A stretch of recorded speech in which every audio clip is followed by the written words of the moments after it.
My name is Henry Lawson, though around Willow Creek, most know me as Caleb Turner. I've lived through 74 summers here in Mississippi. I spent my career as a metal fabricator and welder, creating everything from vital farm tools to fancy gates for grand homes. Now, I live a calm life, or so I tell myself, on my pension. But honestly, after all that happened, it took a long time for my heart to find peace. It's hard to realize you didn't truly know someone after decades of marriage. That's what happened to me after 40 years with the same woman. I never planned to share this story, but I feel I need to, as a warning. You build a life and history with someone, believing and trusting them completely, and sometimes, one small thing changes everything. For me, it was a trip I canceled at the last minute. Had I gone as planned, I might still be living a lie. But fate, or God, wanted me to know the truth. It happened in March 2020. I was 69, ready to slow down. Emily Carter and I had been married for 40 years, a lifetime together. We raised 2 kids and built our house on land I inherited from my father, a part of Willow Creek deep in our family. That month, I was going to Memphis to see my sick brother, Daniel Brooks. Emily wasn't joining me because of church commitments. Organizing a charity bake sale, it seemed normal. She said she'd clean the house, get rid of clutter, and donate my old clothes. I'd traveled alone before, and she'd stayed home. I suspected nothing. The trip was set for a Wednesday. I planned to be gone a week or so, depending on Daniel's health. On Tuesday night, I packed, setting aside my medications. Emily even baked a sweet potato pie for Daniel. He loved her pie, said it reminded him of our mothers. Early Wednesday morning, as the sky lightened, my nephew Michael called. Daniel had been hospitalized with complications, and it was best to postpone my visit. I was worried, but I understood. There was no point in going if I couldn't see him due to hospital restrictions. That's when I had a foolish idea. Instead of telling Emily I canceled, I'd surprise her. Our marriage had become routine. I thought, I'll pretend to leave. She'll go about her day, and I'll come back with flowers and a gift. I'll make a special dinner with wine and candles. I thought it would be romantic. It seemed brilliant then. But this decision, though well-intentioned, would change everything in my life for the worse. It revealed a side of someone you never expect to see, hidden behind a facade. Sometimes you live with someone and think you know them, their hopes, fears, and dreams. But there are secrets that only God knows. If you like my story, please like this video to cheer up this old man, subscribe so you don't miss my stories. Tell me in the comments where you're watching from and what time it is. It makes me happy knowing where and when you're listening. I was born in Willow Creek in 1951, when things were different. My father, Samuel Grant, owned a small farm outside town where he grew corn and soybeans. It was a hard life, but honest. There were 5 kids. Me, Daniel Brooks, Logan Hayes, Laura Whitman, and Megan Harper. I was the second oldest. After Daniel, our house was simple, a wood frame place with a potbelly stove that roared all winter to keep us warm. It was so cold. Frost covered everything, even the inside of the outhouse. We helped with chores, feeding chickens, milking cows, and chopping wood. Life wasn't easy, but it was good, filled with family and hard work. My mother, Soledad, was the heart of our home. She made the best collard greens and fried catfish with hush puppies. She also made Sunday pot roasts with gravy, comforting meals you only get in the South. The best treat was fresh peach cobbler. When we had extra money, we ate it warm with ice cream or fresh milk. I studied until 4th grade at the small schoolhouse, about 2 miles from home. I walked there with my siblings, rain or shine. In the rain, we wore burlap sacks as ponchos, but still got soaked. In winter, we couldn't go when the snow was too high. The teachers understood. We were needed on the farm. Around 1960, when I was 9, I discovered my passion. My father took me to Frank Powell's machine shop, which smelled of oil and hot metal. Mr. Powell was a big, strong man who had been in the war and settled here for a quiet life. We needed a plow blade repaired. I watched him shape the hot steel with his hammer, sparks flying. I told my father I wanted to be like him. Mr. Robert smiled and said I'd have to work hard. And I did. In 1965, when I turned 14, I started working for Mr. Powell after school and on weekends. I cleaned the shop, stoked the forge, and organized tools. He taught me the trade, showing me the secrets of the metal. He had no sons, so he passed his knowledge on to me. Caleb Turner, steel is like people. It has temperament, he'd say, his hands rough from years of work. Sometimes it's pliable, sometimes resistant. You have to know when to work with it, to shape it. You have to respect it. During the Willow Creek County Fair, Mr. Powell invited me to dinner. His wife, Helen, treated me like a son, making sure my plate was full. In 1968, when I was 17, there was a terrible flood. Many lost everything. Our house was spared, but Mr. Powell's shop was underwater. I helped him salvage what we could. Many tools were ruined. The furnace had to be rebuilt. It was a sad time. But also when he told me, "Caleb Turner, you ain't an apprentice anymore. You're my partner, son. You've earned it." That was one of the happiest days of my life. By 1969, I had learned everything Mr. Powell could teach me. I made my own pieces, and people requested my work. "I want the Dixon boy to do it," they'd say. That made Mr. Powell proud. "That's how it ought to be," he'd say. You learn, you grow, you pass it on. Farming was changing, needing specific tools, and we specialized in that, adapting implements, creating solutions for farmers. Sometimes they'd come with a sketch, and we'd make it real. On weekends, we'd play dominoes, drink coffee, or dance at church socials. I was reserved, but liked being with friends, sharing stories. In those days, fun was simple, rooted in community. In 1970, when I was 19, I experienced my first great sadness. Mr. Powell had a stroke at the forge. I was there when it happened. I ran to help, but it was too late. I lost a mentor and a second father. Mrs. Helen called me after the funeral. "Caleb Turner, Frank wanted you to have the shop. It was his dream to see you carry on the work, to keep his legacy alive." She offered to sell me his share in payments. It was a huge responsibility, but I couldn't let his dream die. I became the owner of the shop, burdened with responsibility. My father supported me. He saw I wasn't cut out for farm work. Daniel Brooks and Logan Hayes followed his path. My sisters, Laura Whitman and Chantel, married young. I was different, forging my own path. Every man's got to follow what his heart tells him, son, and your heart was always hot, like the fire in that forge. In 1972, when I was 21, I met Emily Carter, who became my wife. She came from Memphis to teach, bringing a fresh air to our town. Willow Creek was growing, and more teachers were needed. She was beautiful, with dark hair and kind eyes. I remember the way the sun lit up her face. She walked into my shop carrying a cracked bell. "Are you the welder?" she asked, surprised I was so young. "Yes, ma'am. That's me, Caleb Turner," I answered. "You don't have to call me sir." I joked, and she laughed. I repaired the bell and invited her for coffee at Tay's Grill. She accepted, and that was the first of many conversations. Emily Carter was different. She had studied in the city, expanding my horizons. She never made me feel less for my lack of education. She was interested in my work, showing genuine appreciation. We started dating that April. At first, it was complicated. Her parents didn't like her dating a welder, but Emily was determined. "They'll have to accept it because I chose you," she'd tell me. "You're the man I want to be with, and their opinions don't matter." Over time, they gave in. They saw I was hardworking and honest. Our courtship lasted 2 years. We walked hand in hand, went to dances, and participated in festivals. Everyone knew we were meant to be together. In 1974, when I was 23, I asked Emily Carter to marry me. I bought a simple ring and took her to the gazebo park. It was autumn.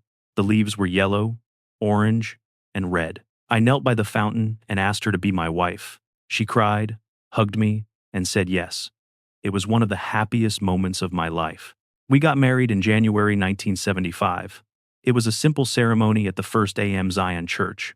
Afterward, we had a reception at the community center, filled with music, laughter, and food. A local band played, and we danced all night. Our honeymoon was in Nashville. 3 days of music and romance.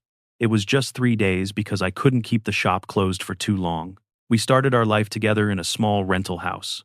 It wasn't much, but it was our own.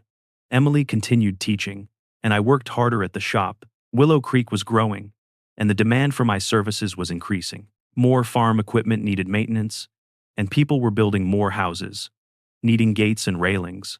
They could protect their homes and make them look nicer. I was always working, constantly busy, with different projects that kept me feeling productive and satisfied. Thank God. In 1977, when I was 26, we were able to purchase our first piece of property, a real achievement that showed how hard we had worked. It was a sizable piece of land located in what is now downtown Willow Creek, a very desirable location. However, back then, it was still a bit remote, on the edge of town, which made it feel peaceful and private. We built slowly, one brick and nail at a time, putting everything we had into the construction. First, we built a shed to use as a workshop, where I could practice my skills and create my art. Then, we built the house, a warm and inviting place that would become our home. I personally carried every single brick for that house after working all day at the metal shop. My muscles were sore, and my body was tired, but I felt strong in my spirit. Emily Carter also helped out, painting, organizing, and turning the house into our home. It was a loving effort that strengthened our relationship. It was a time of hard work, sacrifice, and determination, but also a time of great togetherness, shared goals, and common dreams. We both dreamed of building a stable life, having children, and being happy with what God had given us. A simple but meaningful desire.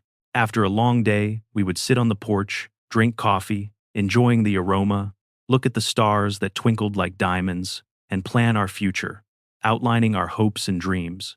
Emily Carter would talk about her students, sharing stories of their successes and challenges, and I would tell her about the orders I had received, the obstacles I had overcome, and the satisfaction I felt from creating something beautiful and useful. We lived each day as it came, building our life together, bit by bit, dream by dream. In 1978, when I was 27 years old, I received an offer to expand my business, a chance to take my small-town operation to a larger scale. A manufacturer of agricultural equipment in Memphis, a large and well-known company, wanted me to provide them with specific parts in large quantities, giving me a steady flow of orders that would ensure my success.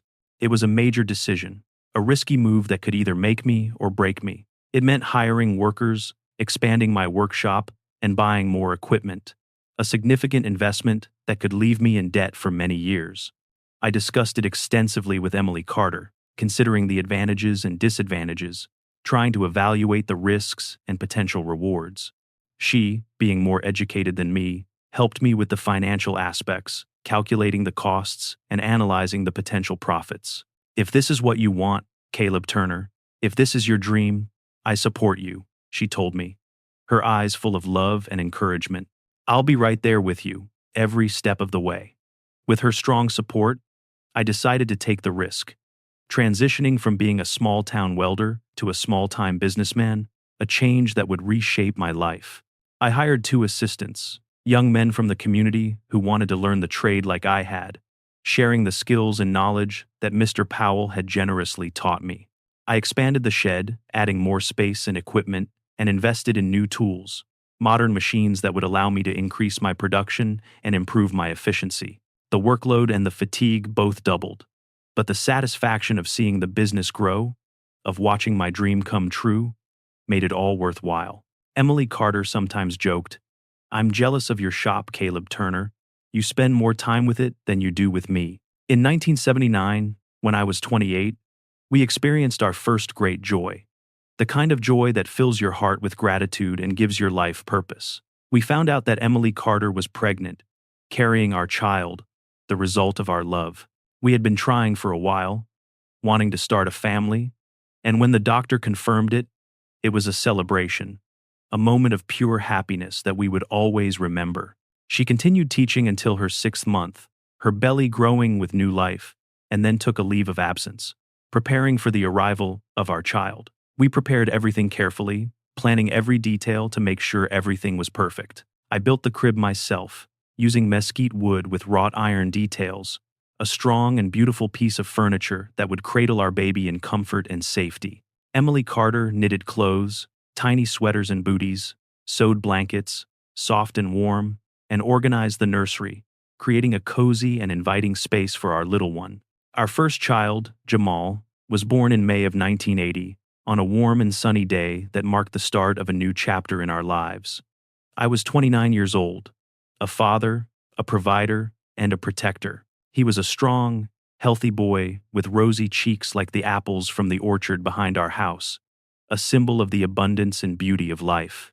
I remember his first cry, a sound that touched my heart and filled me with an overwhelming sense of love and responsibility. Holding that tiny being in my rough hands, so fragile and precious, was an experience unlike any other. "You take good care of him," Emily Carter said, exhausted but happy in the hospital bed in Memphis, where we had to go because Willow Creek didn't have a proper maternity ward at the time, her eyes shining with tears of joy. Life changed completely with Jamal's arrival, shifting our priorities and changing our goals. Emily Carter took time off work to care for him, nurturing him, teaching him, and showering him with love. I worked extra hard at the shop to make up for the lost income, working longer hours, taking on more projects, and pushing myself to my limits. But I never complained, not even once. Every smile from my son, every coup, every milestone, every new thing he learned was worth all the effort, a constant reminder of the joy and purpose he brought to our lives. I'd come home tired, my body sore, my mind weary, but I always had the energy to play with him, bathe him, tell him stories, and watch him grow and learn. Emily Carter said I was an indulgent father, and I was, spoiling him with love and affection. You better believe it. 3 years later, in 1983, when I was 32, our second great joy arrived, completing our family and bringing even more love into our lives. Emily Carter was pregnant again, carrying our second child, a sibling for Jamal. This time, it was calmer, more relaxed. We had experience, we knew what to expect, and we were ready for the challenges and rewards of raising another child. Jamal, who was only 3 years old, didn't really understand what having a little brother or sister meant, but we prepared him gradually, talking to him about the baby, showing him pictures, and including him in the preparations. "You're going to be the big brother," we explained, our voices full of pride and love. "You'll have to look out for them, protect them, and teach them, sharing your knowledge and your love." He felt so proud, so important, and excited to embrace his new role as a big brother. In January of 1984, our daughter Zoe was born, a winter baby who brought warmth and light into our lives. If Jamal was my spitting image, inheriting my features and my personality, Zoe was the image of her mother, a miniature version of Emily Carter. She had the same eyes, the same smile, and the same gentle spirit, a little princess who completed our family, filling our home with laughter, music, and joy. The house, which once seemed large, now felt small with the children growing up. Toys were scattered everywhere, laughter filled every corner, and there was a constant hum of activity that made our home feel alive. It was messy, a chaotic and unpredictable environment, but a happy mess, a sign of the love and life that thrived within our walls. The 1,980 seconds were stable years for us, a time of growth and consolidation.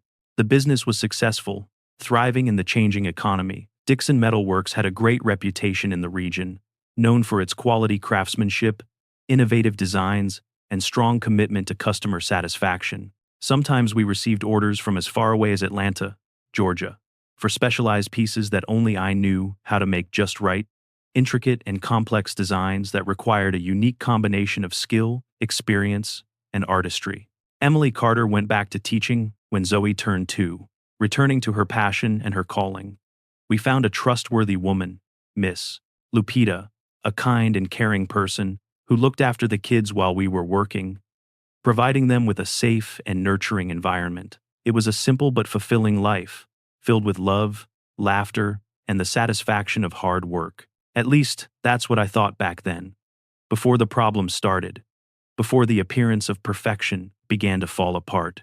The 1,990 seconds arrived, bringing many changes to the country, including technological advancements, economic shifts, and cultural changes that reshaped American society. But our life in Willow Creek remained calm and stable, sheltered from the rapid changes happening across the nation. In 1990, at 39 years old, the shop was a solid business, a thriving operation that provided a comfortable living for my family and jobs for several people in the community. I had 5 employees, all trained by me, young men who had learned the trade under my guidance and had become skilled craftsmen themselves.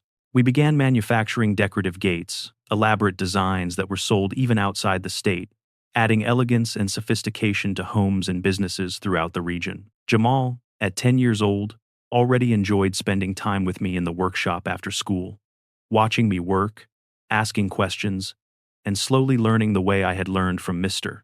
Powell, absorbing the knowledge and skills that had been passed down through generations. Zoe, at 6, was closer to Emily Carter, always with books and notebooks, eagerly reading stories and learning facts, showing an intelligence and curiosity that impressed her teachers.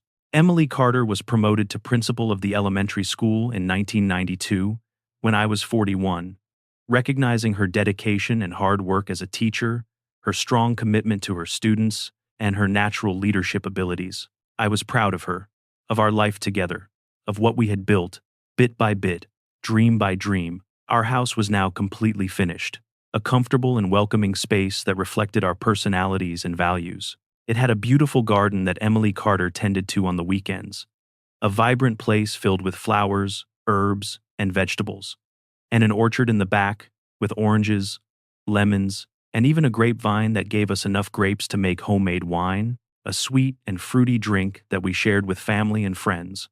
Nothing too fancy, but comfortable, cozy, and ours. A peaceful and quiet haven in a world that was becoming increasingly chaotic and uncertain. Traditions remained important in our family, providing comfort and connection. On Sundays, the house was filled with visits from my siblings and their children, a gathering of family and love. I grilled meat on a stone barbecue pit I built just for that, a symbol of our shared history and lasting bond, while the women prepared the potato salad, the rolls, and the southern rice and beans that only we knew how to make right, a culinary tradition that had been passed down through generations. The children played in the yard, running, laughing, and exploring the natural world around them. We, the adults, drank coffee, shared stories, talked about life, and retold old stories that the kids already knew by heart, but always asked to hear again, a testament to the power of storytelling and the importance of preserving our memories. In 1995, when I was 44, a major flood hit our area, worse than the one in '68, a devastating event that tested our resilience and our community spirit. The creek rose so high that it flooded parts of the town that had never been affected before, inundating homes, businesses, and farmlands, causing widespread damage and displacement. Our house was safe, thankfully, because it was on higher ground, but the shop, which was lower down, was flooded. The water rose several feet inside, destroying machines, materials, and finished projects waiting for delivery, a crushing blow to my livelihood. It was a difficult blow, a devastating setback that threatened to undo everything I had worked so hard to achieve. But the community came together, showing the true spirit of Willow Creek. The employees, the neighbors, the friends, everyone helped with the cleanup and recovery, offering their time, skills, and resources, a testament to the power of community and the importance of helping those in need. That's when I realized the value of having built good relationships over the years, of treating people with kindness and respect, and of being a good neighbor and a contributing member of the community. Emily Carter was tireless during that time, working day and night to support me and my business. She organized fundraisers at the school, securing donations from local businesses and individuals, juggling her job as principal with the demanding task of helping me rebuild the business, a true partner in every sense of the word. The kids also helped, showing a maturity and responsibility beyond their years. Jamal, at 15, worked beside me like a grown man, hauling debris, cleaning equipment, and doing whatever was needed. And Zoe, at 11, helped her mother with the donation lists and whatever else was needed, organizing supplies, answering phones, and providing emotional support to those who had lost everything. That tragedy, as hard as it was, ended up bringing our family closer, strengthening our bonds and reinforcing our values. In 1996, we managed to not only recover what we had lost, but to improve it, building back better than before. I built the shop on higher ground, moving it to a safer location, and expanded the space, adding more room for equipment and materials. We bought more modern equipment, investing in technology that would increase our efficiency and improve the quality of our work. The business grew so much that I needed to hire 2 more employees, creating jobs and contributing to the economic well-being of our community. I didn't work at the forge as much as I used to, spending more time managing the business, overseeing operations, and developing new designs. I had become more of an administrator. Celebrate with us. I can still see myself at that party, looking around and feeling a deep sense of accomplishment. We did it, I remember thinking. Everything we dreamed of, all those years ago, is right here, right now. In 2002, when I was 51, Jamal finished college and returned to Willow Creek. He had received offers from big-name companies in Atlanta, good offers, I'm sure, but he chose to come back home and work with me. "I want to modernize the company, Dad," he told me, his voice full of the enthusiasm that only a young, recent graduate could have. "I've learned so much that can help us grow even more." And we did grow. His engineering knowledge, combined with my years of practical experience, gave the business a boost, a real push that propelled us forward. Zoe, on the other hand, chose a different path. In 2003, at the age of 19, she passed the entrance exam and went to study literature at the University of Memphis. She traveled back and forth every day by bus, a tiring trip that tested her determination. But she was determined not to leave home. "I prefer the peace and quiet of Willow Creek to the noise and activity of the big city," she would often say, a feeling I understood completely. Emily Carter, bless her heart, helped Zoe, assisting her with college assignments, reviewing her essays, and having lively discussions about the books Zoe had to read. It was wonderful to see them together, so similar in how they spoke and how they saw the world. Our routine at that time was simple and comforting. I would leave early for the shop, which we had proudly renamed Dixon Metal Works and Fabrication. Emily Carter would head off to school, and the children would go their own ways, pursuing their own interests. We would all meet back in the evening for dinner, always together at the table, sharing stories and talking about what happened during the day. On weekends, we sometimes went fishing at Mr. Roberto's pond, a generous neighbor who owned a beautiful property with a peaceful fishing spot. Other times, we would drive to Memphis to see a movie or have a nice dinner, just for a change of pace. In 2006, when I was 55, Zoe graduated and began teaching English at the same school where her mother was the principal. It was another reason to feel proud, watching my daughter follow in Emily Carter's footsteps, caring for her students with the same dedication and love. Emily Carter, who was 53 at the time, was thinking about retiring in the next few years, and the unspoken plan was for Zoe to eventually become the principal herself. That same year, Jamal, at the age of 26, met Nicole, a smart young woman from Jackson, Mississippi, who had come to work at the local bank in Willow Creek. They started dating, and we quickly realized that their connection was special. He always brought her to our Sunday dinners, and she fit into the family easily. She loved helping Emily Carter in the kitchen, eagerly learning to prepare Jamal's favorite local dishes. She got along well with both Emily Carter and Zoe, which showed her warm and genuine personality. In 2008, they got married. A beautiful celebration held at the community center, just like our wedding had been many years ago. Life continued naturally, unfolding with a gentle rhythm. In 2010, at the age of 59, I became a grandfather for the first time. Nicole gave birth to Kira, a beautiful little girl who looked just like Jamal when he was a baby. The following year, Isaiah arrived, completing the picture. They were the joy of our house, bringing endless laughter and light. Emily Carter loved those grandkids. She gave them everything they wanted, showering them with affection and attention. I would jokingly tease her, "Are you spoiling those children, woman?" But deep down, I loved it just as much. I had even made a dollhouse out of wood and metal for Kyra and a sturdy rocking horse for little Isaiah. Getting older was gentle, bringing with it these precious little joys. Zoe eventually found someone too. In 2012, when I was 61, she started dating Aaron, a serious and studious math teacher who had come from Baton Rouge, Louisiana, to teach in Willow Creek. He was a good, reliable young man from a respectable family. At first, I thought he was too quiet, very different from our outgoing, southern way of life. But over time, I realized that he was a truly good man. A man who genuinely loved my daughter with all his heart. They got married in 2014, a smaller, more personal ceremony than Jamal's wedding, but just as heartfelt and moving. Emily Carter finally retired in 2015 when I was 64. After dedicating more than 40 years of her life to education in Willow Creek, they had a surprise retirement party for her at the school. Former students came from everywhere, some of whom now had children who were also lucky enough to have her as their teacher. It was incredibly touching to see the impact she had had on so many people's lives. I stood there, feeling so proud of my wife, the partner I had chosen for life. I had already handed over most of the day-to-day management of the metalworks to Jamal, but I still went there almost every day. I can't sit still, I would often say with a laugh. I enjoyed talking to the old customers, offering advice, and simply admiring the business that had started so small, now employing almost 20 people from our community. It was a source of great satisfaction, a feeling of a job well done, a life well lived. Our days became calmer, more relaxed.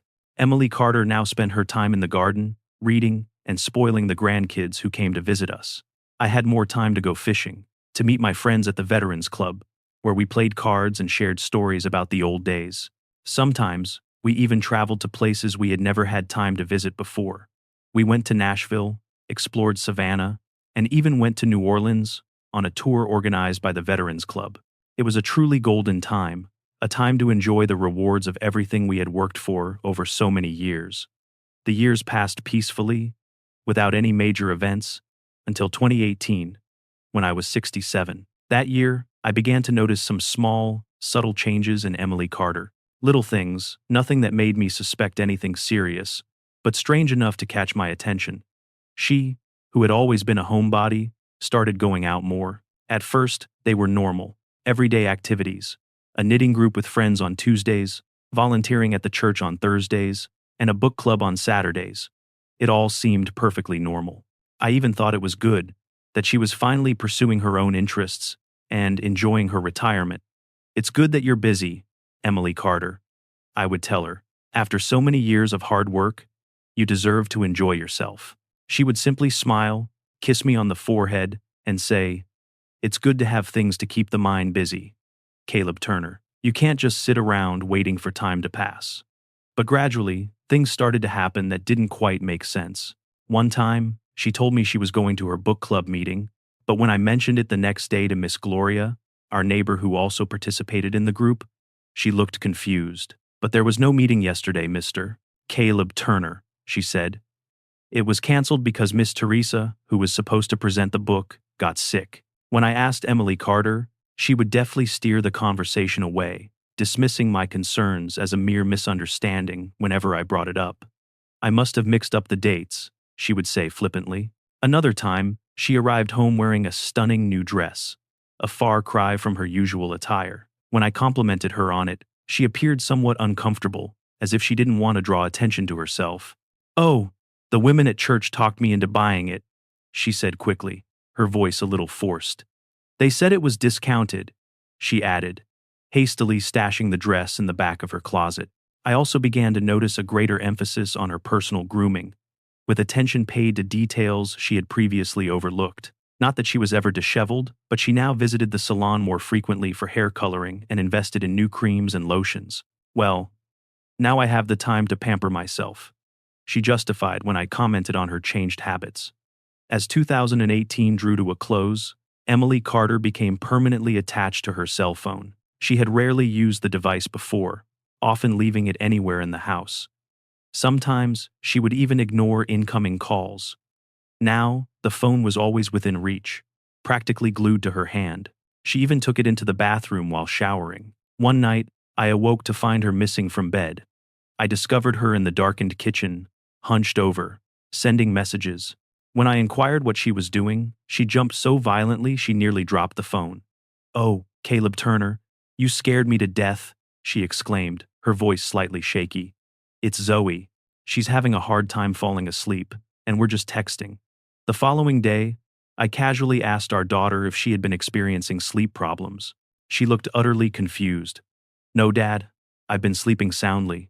Why do you ask?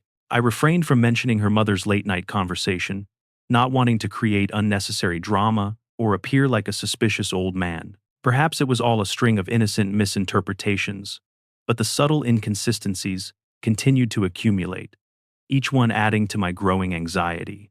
In January of 2019, at the age of 68, Emily Carter announced her intention to enroll in a computer class in Memphis. I don't want to fall behind with all this technology, she stated. The class was scheduled twice a week, on Tuesday and Thursday afternoons. It seemed perfectly reasonable. I even volunteered to drive her to the bus station on class days.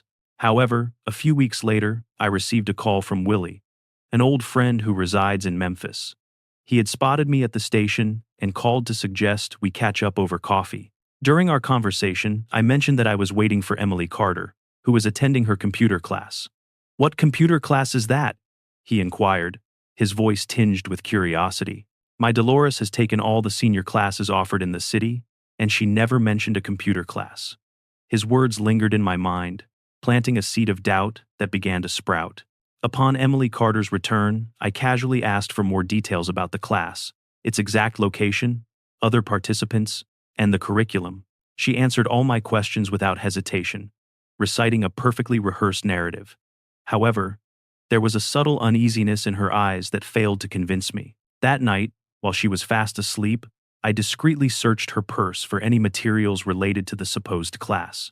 I found nothing, no notebooks, no notes, nothing to suggest she was actually studying computers. The following week, I feigned a backache and informed her that I wouldn't be able to drive her to the station. "That's okay," she replied a little too quickly. "I can catch the bus right here on the corner." After she left, I made a decision I never thought I'd be capable of. I decided to follow her. I enlisted Jamal, my trustworthy son and employee, to drive me in his truck. We maintained a safe distance, careful not to arouse suspicion. We watched her board the bus to Memphis and followed it all the way to the station. In Memphis, Emily Carter didn't head toward any educational institution. Instead, she entered a small cafe in the downtown area. From the truck, at a safe distance, I saw a man approach her table. He was a well-dressed gentleman, probably around 65 years old, with neatly styled gray hair and elegant attire. They greeted each other with a kiss on the cheek, a gesture far too intimate for a mere acquaintance. They remained there talking for nearly 2 hours, oblivious to their surroundings. I sat in the truck with Jamal, feeling my heart constricting more with each passing minute, an overwhelming sense of dread washing over me. "Do you want me to go over there, Dad?" Jamal asked, noticing my distress. "No," I replied, my voice barely audible. "Let's go. I've seen enough." We returned to Willow Creek before Emily Carter could spot us. Throughout the journey back, I remained silent, struggling to process what I had just witnessed. I hadn't seen anything overtly romantic, nothing that definitively indicated infidelity. It could have been an innocent meeting with a friend, but why the elaborate lie about the computer class? Why all the secrecy and deception? When she returned home, I acted as normally as possible, pretending that nothing had transpired. I inquired about the class, and she repeated the same story as always, embellishing it with details about what they had supposedly learned that day. The lie came out so effortlessly, so naturally, that it left me even more bewildered and unsettled. Was I overreacting? Could that man really be someone from the class, and they had simply gone out for coffee together? In the following weeks, I became more observant, meticulously monitoring her every move and scrutinizing her every word. I noticed that on the days of her computer class, she returned home with a different sparkle in her eyes, a newfound vitality and animation. Sometimes she brought home small gifts for me, as if to compensate for something, to alleviate her own guilt. "I saw this in the window and thought of you," she'd say, handing me a new tool for the shop or a sweet treat that I particularly enjoyed. In March of 2019, Emily Carter surprised me with another announcement. "I'm going to start joining a seniors travel group," she said, her voice filled with excitement. "They organize short trips to nearby cities. The first one is to Nashville next month." This was completely out of character. She had never shown much interest in traveling without me before. When I asked if I could accompany her, she explained that it was a women-only group, just a ladies' thing. as she put it. The trip to Nashville lasted 3 days. We spoke on the phone a few times, and she sent me photos of the tourist spots she had visited. Everything appeared perfectly normal, but when she returned, I noticed she was wearing a new necklace, a delicate piece of jewelry that wasn't visible in any of the photos she had sent me. The ladies in the group bought it for me, she explained when I inquired about the necklace. The following month, in May of 2019, came another travel announcement, this time to Savannah, Georgia, for a festival. Again, it was with the women's travel group. This time, I decided to request the organizer's contact information. I told her I simply wanted to ensure she was safe and well taken care of. Emily Carter was visibly uncomfortable with my request, but she eventually provided a name and a phone number. I called, and a very friendly woman confirmed the existence of the group and the upcoming trip. Later, I discovered that she was a friend of Emily Carter's, who had agreed to corroborate the story in case I called, a prearranged deception designed to keep me in the dark. The trips with the women's group became a regular occurrence, happening every 2 or 3 months. After each return, Emily Carter seemed more distant, as if a part of her had been left behind somewhere else. Our relationship, which had always been so close and intimate despite the passing years, began to deteriorate. We talked less, rarely went out together, and even our intimacy had diminished considerably, replaced by a growing sense of estrangement. In September of 2019, I accidentally stumbled upon one of her credit card statements. There were charges at a hotel in Jackson, Mississippi, on a weekend when she was supposed to be at home. I confronted her with the evidence, and she dismissed it as a mistake by the credit card company, claiming that she had already called to have it corrected. I accepted her explanation, more out of weariness and a desire to avoid conflict than out of actually believing her. By the end of 2019, our son Jamal had also noticed the increasing distance between us. "Is everything all right between you two?" he asked me one day when we were alone at the shop, his voice filled with concern. I lied, telling him everything was fine, attributing our distance to the fatigue of old age. I didn't want to involve the children in my suspicions, especially since I wasn't entirely certain of anything. They were just hints, strange behaviors, subtle inconsistencies, nothing concrete that I could definitively point to. Christmas that year was strange, filled with an underlying tension. We were all gathered together, us, the children, the grandchildren, but there was a palpable sense of unease in the air that had never existed before. Emily Carter was physically present, but her mind seemed far away, lost in some distant world. She constantly glanced at her phone, smiling at the screen as if she harbored a private secret, a secret she was unwilling to share with me. Our children exchanged worried glances, sensing that something was terribly wrong between their parents. I entered 2020 with a heavy heart, a persistent uncertainty that plagued me from within. In February, when we celebrated our 45th wedding anniversary, I thought about surprising her, making a grand gesture in an attempt to reignite the spark that seemed to be fading. I bought her flowers, booked a table at a fancy restaurant in Memphis, and planned everything with meticulous care. Emily Carter seemed genuinely touched by my efforts, and for a few precious hours, it felt like the old days again. She took my hand across the table, looked deeply into my eyes, and said, "It times was times 45 wonderful years." Caleb Turner. The use of the past tense did not escape me, and I felt a sharp pang of pain in my chest, a premonition of what was to come. It was then, in March of 2020, that the story of the trip to visit my brother, Daniel Brooks, in Memphis arose.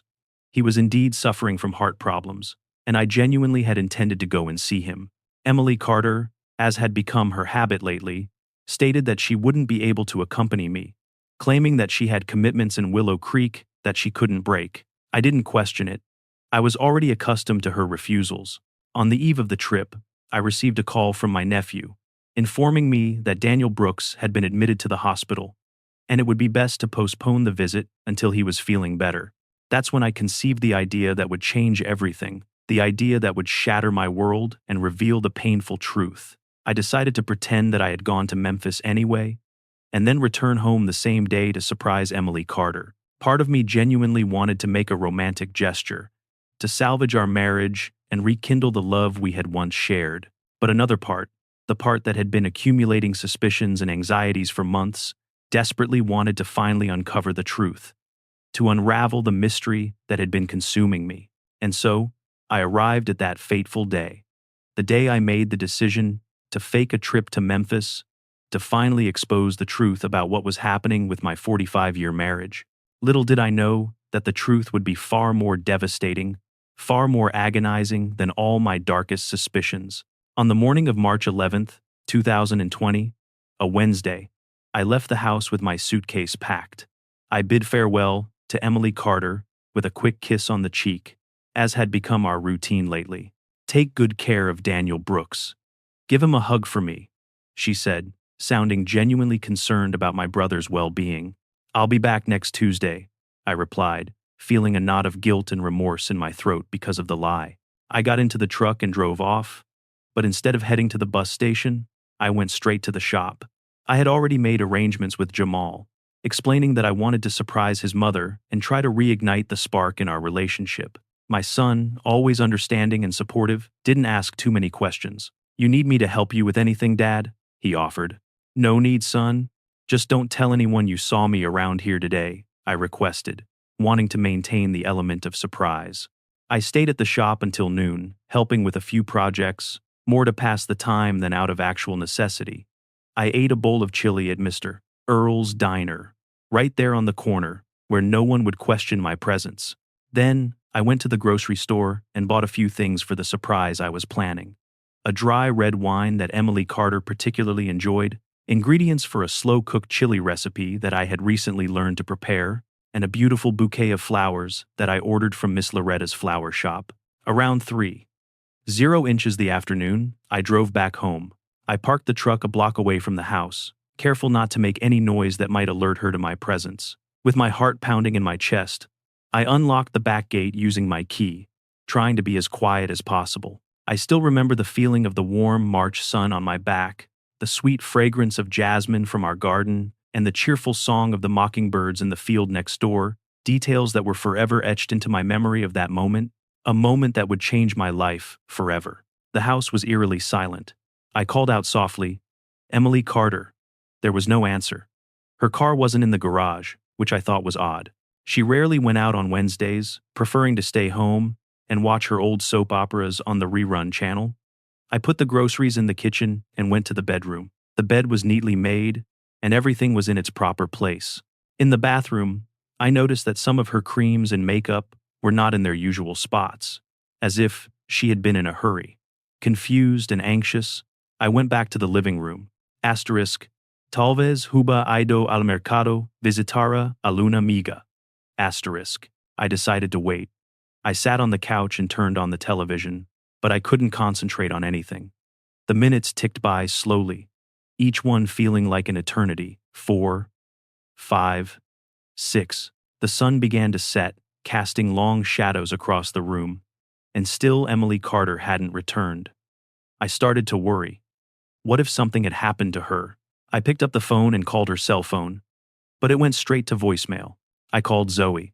"Honey, do you know where your mother is?" She sounded surprised. "I thought you were traveling, Dad. Mom didn't say anything about going out today." I quickly made up an excuse, telling her that I had called home to check in, and no one had answered. I called a few of Emily Carter's friends, but no one seemed to know where she was, or, at least, that's what they said. Now, looking back, some of them seemed evasive, uncomfortable with my questions. At the time, I chalked it up to my own anxiety and paranoia. At 8 that night, I decided to go to the sheriff's office. Willow Creek is a small town where everyone knows everyone else. Officer Miller, who was on duty, was an acquaintance of mine from way back. "Calm down, Mr. Caleb Turner," he told me after hearing my story. "Mrs. Dixon is a responsible woman. She must have a good reason to be out. It hasn't even been 24 hours yet. We can't file a missing person report until then." I went back home, feeling even more distressed and helpless. The night was long and agonizing. I couldn't sleep. I sat in the living room armchair, watching the door, waiting to hear the sound of her car arriving. But nothing. The day broke, and I was still alone. I called her cell phone again, but it was still turned off. I was about to go back to the sheriff's office when I remembered something. Her checkbook. Emily Carter always kept a small notepad with her checkbook, where she jotted down appointments and phone numbers.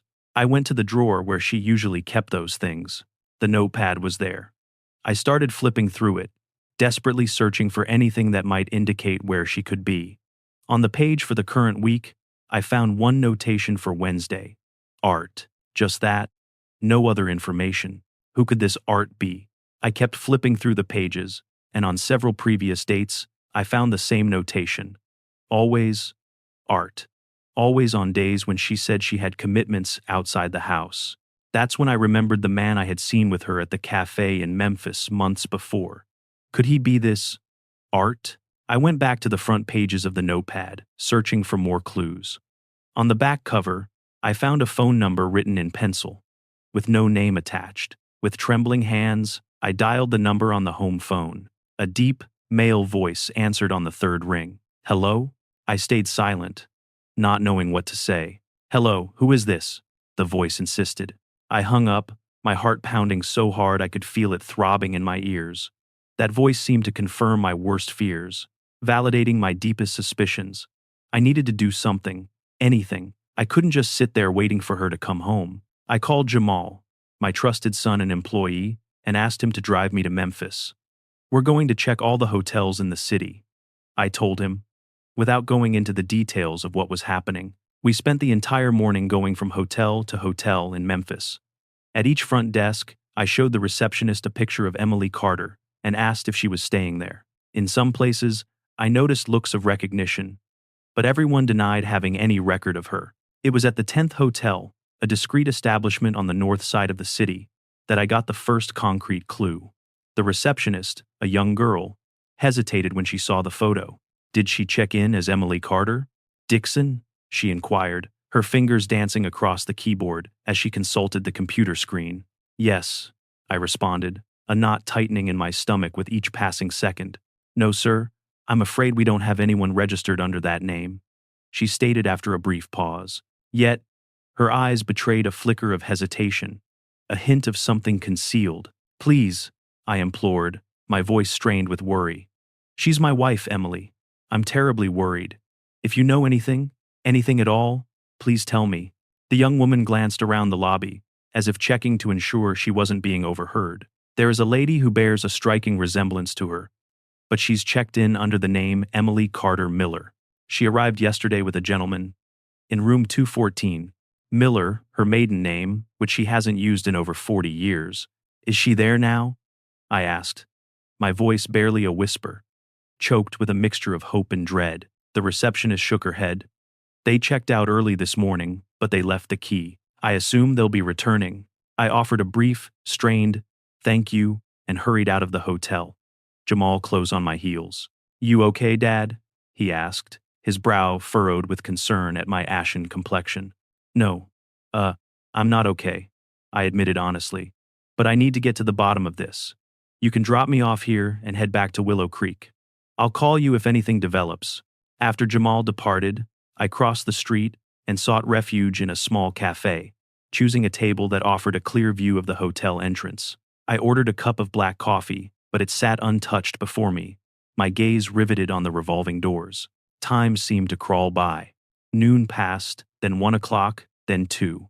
Finally, at 3:30 the afternoon, a familiar car pulled up in front of the hotel. It was Emily's car, a late-model Buick she insisted was practical. My heart skipped a beat as I watched her emerge from the passenger side, her face radiant with a smile, looking younger and more vibrant than I'd seen her in years. From the driver's side, a tall, distinguished man with neatly styled gray hair and impeccably tailored clothing stepped out. It was the same man I had seen with her at the cafe months ago, the one I couldn't quite place. He casually placed his arm around her waist, a gesture of familiarity and intimacy that spoke of countless shared moments. Together, they strolled into the hotel, disappearing from my view. I sat there, paralyzed, unable to move. Part of me desperately wanted to rush across the street, confront them, demand answers. Another part, a much larger part, yearned to flee, to bury my head in the sand and pretend I had never witnessed this scene. But deep down, I knew I needed the truth, regardless of how painful it might be. I waited another hour, attempting to summon my courage, to steel myself for what I knew I had to do. Finally, I rose, paid for the coffee I hadn't touched, and crossed the street. At the front desk, The same young woman from before met my gaze with an understanding nod. I didn't need to utter a word. She simply inclined her head slightly, indicating that the couple was still in room 214. I climbed the stairs slowly, each step feeling heavier than the last, as if I were carrying the weight of the world on my shoulders. I reached the second floor, located room 214, and stood before the door, my heart pounding so fiercely I feared they might hear it on the other side.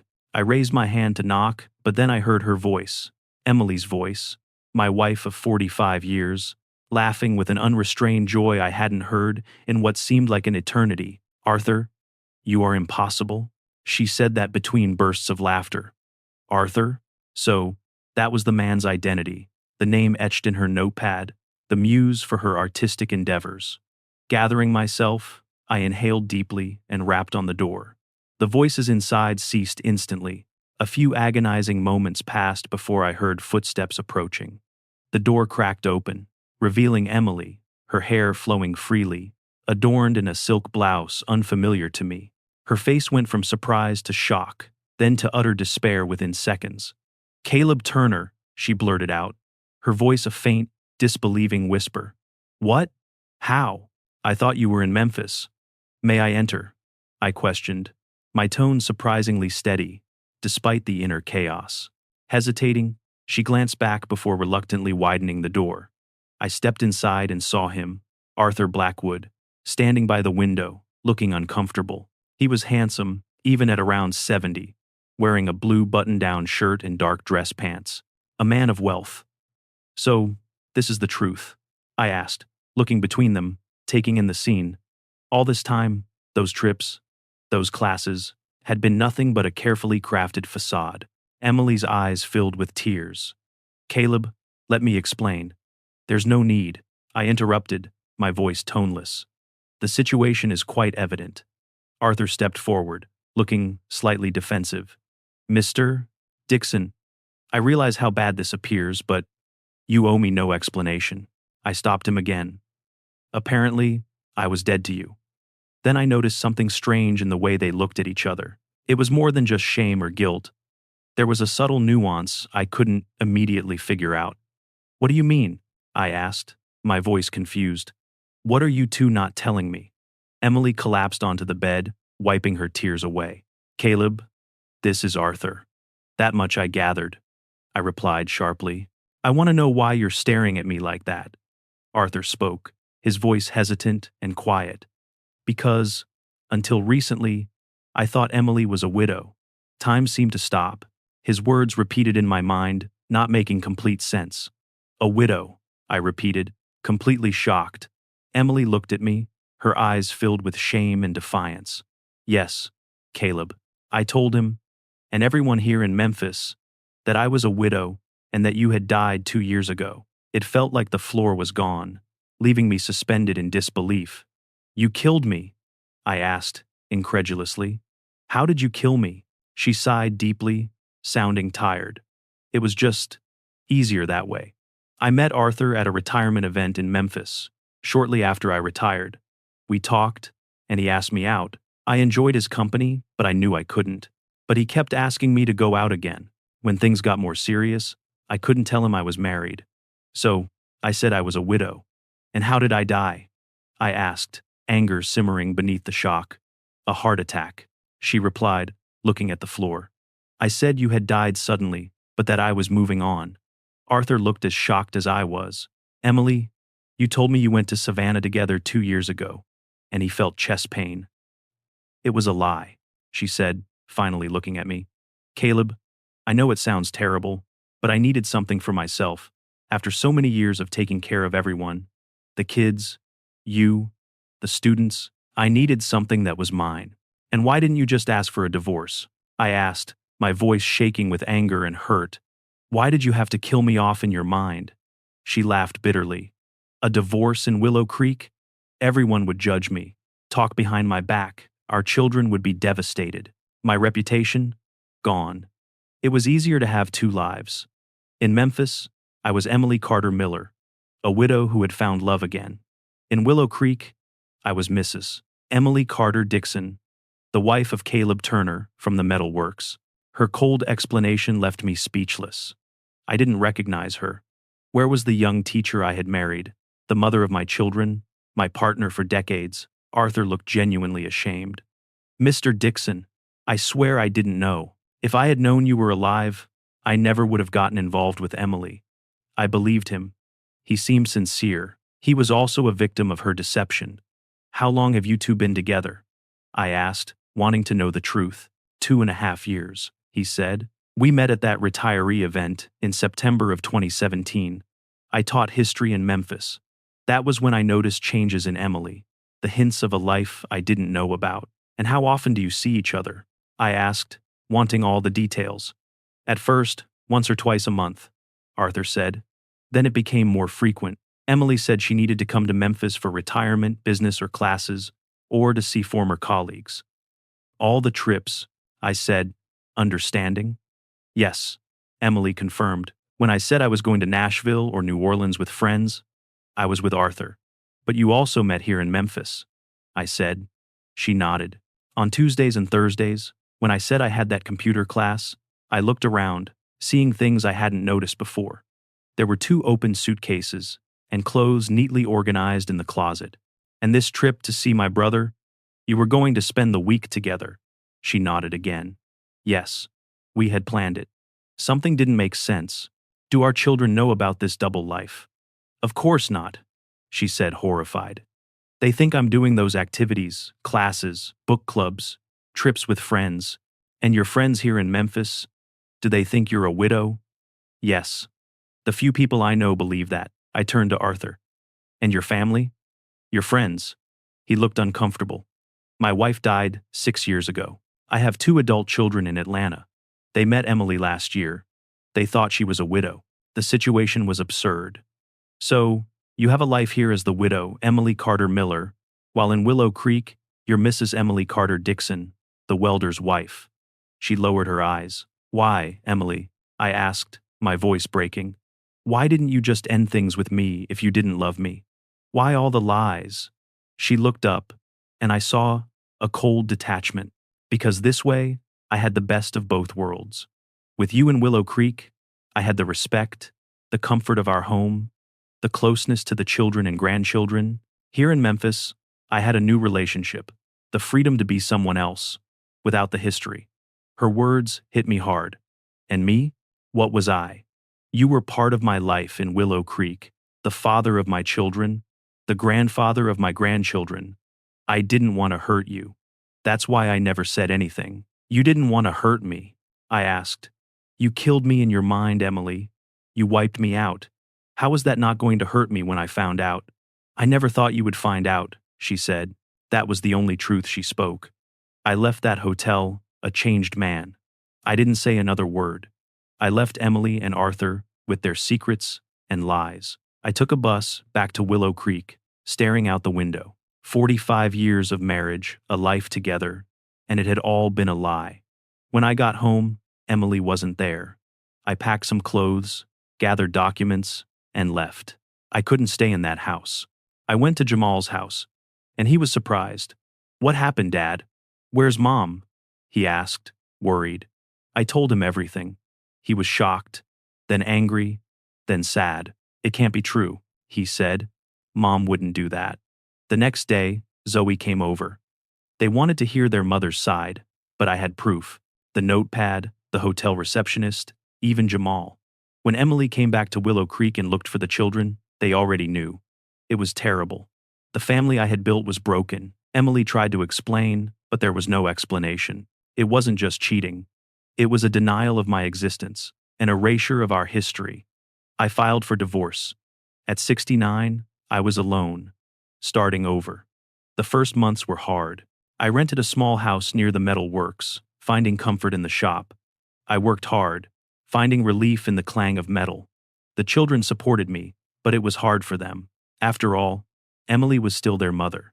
The news spread through Willow Creek. In a small town, there's no hiding. I felt the pity, heard the whispers.